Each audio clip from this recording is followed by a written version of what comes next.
बात धोखे की। आज की पीढ़ी का रुझान एक बार फिर से आयुर्वेद की तरफ बढ़ रहा है। लोगों के बीच में योग और औषधीय चीजों के लिए झुकाव बढ़ रहा है। खासकर बाबा रामदेव के बताए योग और उनके यहां मिलने वाले प्रोडक्ट पर लोग आंखें बंद कर भरोसा करते हैं और यह समझकर थोड़ा सा महंगा होने पर भी खरीद कर पाते थे कि यह पूरी तरह से शुद्ध होगा। लेकिन बुरा तब लगता है जब आपके विश्वास का कत्ल किया जाता है।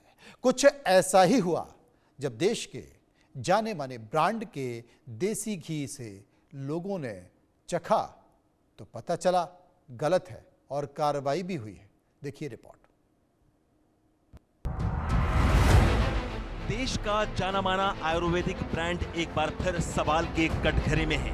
ये ब्रांड आप लोगों तक शुद्ध आयुर्वेदिक प्रोडक्ट उपलब्ध कराने का दावा करता है। ये ब्रांड जो आम लोगों तक शुद्ध घी पहुंचाने का दावा करता है, ये ब्रांड है पतंजलि घी।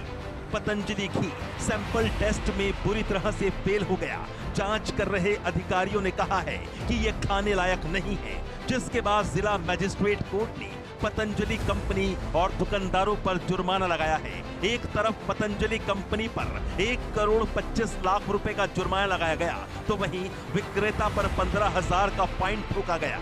पतंजलि ब्रांड के मालिक और योग गुरु बाबा रामदेव ने इस फैसले को गलत बताया, लेकिन ये पहली बार नहीं कि बाबा रामदेव पर आरोप लगे हों। इससे पहले भी रामदेव कई गंभीर आरोपों का सामना कर चुके हैं, जिनमें भ्रामक विज्ञापन मामला, पतंजलि के आयुर्वेदिक उत्पादों जैसे कोविड-19, डायबिटीज, हाई ब्लड प्रेशर के इलाज के लिए झूठे दावे की, दवाओं को इम्यूनिटी बूस्टर बताकर क्योर के रूप में प्रचारित करने का आरोप लगा, जिस पर सुप्रीम कोर्ट ने 2024 में मिसलीडिंग विज्ञापन पर रोक लगाई और रामदेव ने कोर्ट में माफी मांगी। सुप्रीम कोर्ट की अवमानना का आरोप, भ्रामक विज्ञापनों को रोकने के लिए अदालत को आश्वासन देने के बावजूद उन्हें जारी रखने पर पतंजलि आयुर्वेद और रामदेव को सुप्रीम कोर्ट की अवमानना नोटिस का सामना करना पड़ा। उत्पादों में मिलावट, घटिया गुणवत्ता, उत्पादों में मिलावट और घटिया गुणवत्ता के भी आरोप बाबा रामदेव की कंपनी पर लगे। शहद में चीनी मिलाने, घी के सैंपल फेल होना, दंत मंजन में नॉनवेज सामग्री का इस्तेमाल जैसे आरोप शामिल हैं। डॉक्टर्स और एलोपैथी के अपमान का आरोप, आधुनिक चिकित्सा को विष बताना, कोविड वैक्सीनेशन के खिलाफ दुष्प्रचार करने के आरोपों का सामना बाबा रामदेव कर चुके हैं, जिसके बाद इंडियन मेडिकल एसोसिएशन की शिकायत पर पुलिस ने केस दर्ज किया तो सुप्रीम कोर्ट ने दुष्प्रचार रोकने का आदेश दिया। धार्मिक नफरत फैलाने का आरोप, रामदेव ने पतंजलि के शरबत का प्रचार करते हुए दावा किया था कि रूह अफ़ज़ा शरबत को बनाने वाली कंपनी शरबत से कमाए पैसों का इस्तेमाल मस्जिदों और मदरसों के निर्माण में कर रही है, जिस पर दिल्ली हाई कोर्ट की फटकार के बाद रामदेव ने वीडियो हटा लिया था। दवाइयों में जानवरों और इंसानी हड्डी का चूरा मिलाने का आरोप, साल 2006 में कम्युनिस्ट पार्टी की नेता वृंदा करात ने आरोप लगाया कि बाबा रामदेव की फार्मेसी में बनने वाली दवाइयों में जानवरों और इंसानी हड्डियों का चूरा मिलाया जाता है, जिसके बाद इस मामले को लेकर काफी विवाद हुआ। श्रम कानून के उल्लंघन का आरोप, साल 2005 में दिव्य योग मंदिर ट्रस्ट के 115 कर्मचारियों ने न्यूनतम मजदूरी और कर्मचारी अधिकारों के लिए विरोध प्रदर्शन किया, जिसके बाद ट्रस्ट पर श्रम कानून के उल्लंघन का आरोप लगा।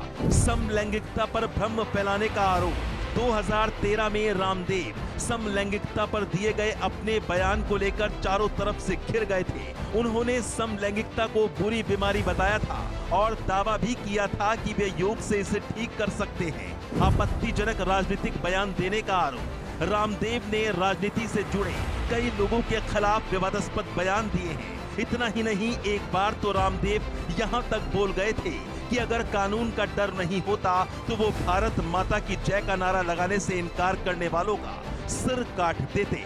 रामदेव के गुरु का रहस्यमय तरीके से गायब होना, बाबा रामदेव के गुरु और दिव्य योग मंदिर ट्रस्ट के मालिक स्वामी शंकर देव 14 जुलाई 2007 में हरिद्वार के कनखल आश्रम से रहस्यमय तरीके से गायब हो गए थे, जिसके बाद 16 जुलाई को दिव्य योग मंदिर ट्रस्ट की ओर से पुलिस में गुमशुदगी की रिपोर्ट दर्ज करवाई गई थी, लेकिन कई सालों तक चली जांच बेनतीजा रही। फिर अप्रैल 2012 को फाइल आखिर बंद कर दी गई, जिसके बाद से आज तक उनका कोई पता नहीं चल सका। हालांकि उस दौरान चर्चाएं थी कि खुद बाबा रामदेव ने अपने गुरु स्वामी शंकर देव को कहीं गायब कर दिया, ताकि दिव्य योग मंदिर ट्रस्ट के वे सर्वे सर्वा बन सके। उनकी गुमशुदगी का पता न चलने के बाद मौजूदा वक्त में दिव्य योग मंदिर ट्रस्ट के सर्वे सर्वा बाबा रामदेव ही हैं। रामदेव की कंपनी जिन आरोपों और विवादों में फंसती जा रही है, उसका असर भी ग्रोथ पर दिखने लगा है। पहले जहां बाबा रामदेव और पतंजलि का मुख्य काम योग को बढ़ावा देना और आयुर्वेद की ओर लोगों को बढ़ावा देना था, वहीं बाद में मार्केटिंग की ऐसी रणनीति अपनाई गई, दूसरे मेडिकल मेथड्स पर निशाना साधा गया। इससे पतंजलि की छवि को तो नुकसान हुआ ही, साथ ही पतंजलि कंपनी के भरोसे वाला आधार भी कमजोर होने लगा। Bureau report, India news. एक तरफ बंगाल में चल रहे एसआईआर का बंगाल की मुख्यमंत्री विरोध कर रही हैं, तो वहीं दूसरी तरफ